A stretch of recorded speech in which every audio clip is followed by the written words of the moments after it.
Just 2 days ago, almost 66 people were slaughtered again in Borno State. There is still continuous killing in Katsina State. There is still continuous killing in Benue State, in Plateau State, even in Kogi State. They are still killing on a daily basis. People are not sleeping with their 2 eyes closed. There are still killings and kidnapping in Zamfara and every other thing. So everybody knows that today Nigeria is an unsafe territory. And when you talk about the welfare of the people, and I think the 2 basic things that the government should do is to protect the life and property and general welfare of the people. What are we talking about now? Is there electricity you are seeing that is available? Is it water? We have the Ministry of Water Resources. Where is the water? Every other person has to sink his own borehole. You sink a borehole, there's no electricity, and the fuel is so exorbitant. You can't run generator.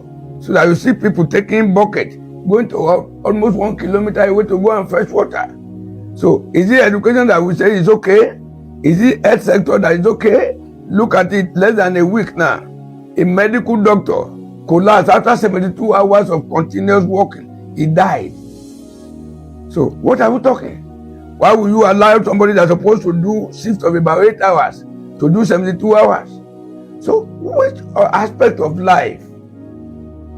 What is affordable now today in Nigeria? Life is becoming unaffordable on its own. So to me, there's nothing like welfare. There's nothing like security presently. Who can we trust? Sometimes ago when Buhari was coming, we were shouting Uzziah. Buhari came in triumphantly. What did he do? He brought Nigeria backward for over 20 years. Tinubu was coming there, a Milokan slogan. And people queue up to vote, though it's a vote. Just 8 million votes in the country of 230 million. And somebody was sworn as Mr. President. How far has he gone?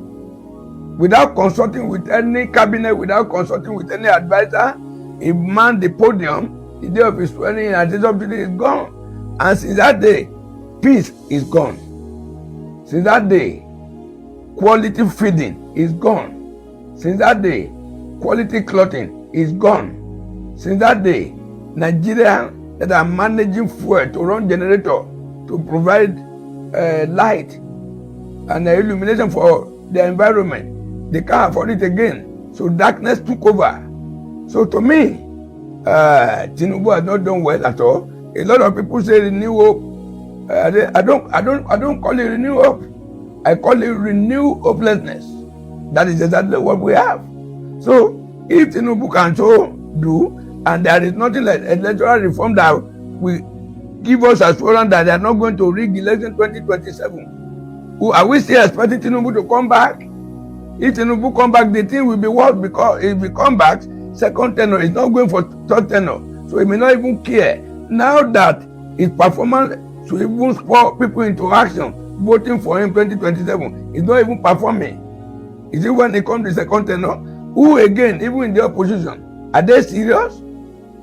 Most of them you see in opposition, I'm not taking them seriously, because most of them are running up and down for him. They are pretending to be in opposition. What type of opposition? We don't have opposition today in Nigeria. So that is to say, we are like running indirect one-party state. And one-party state is what? It's autocracy. And autocracy is what? Autocracy is lawlessness. There is nothing. The INEC, they are not promising you any improvement at all. They will come with one technicality or the other. Is either there is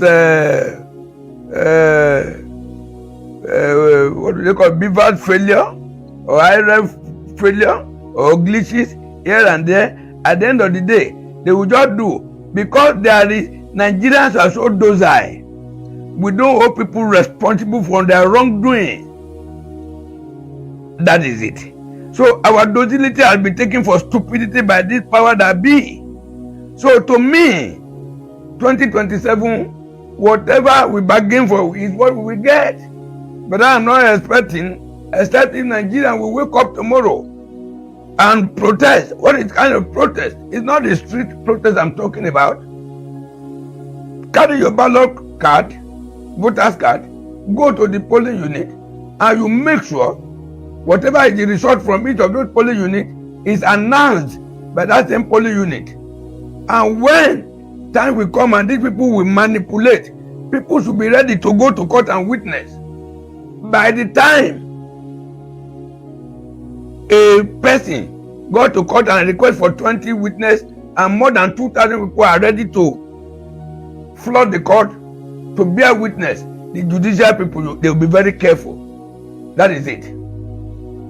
But our nonchalant attitude towards what happened after the election is what is even allowing the judiciary to play in favor of some other disgruntled and bad leaders.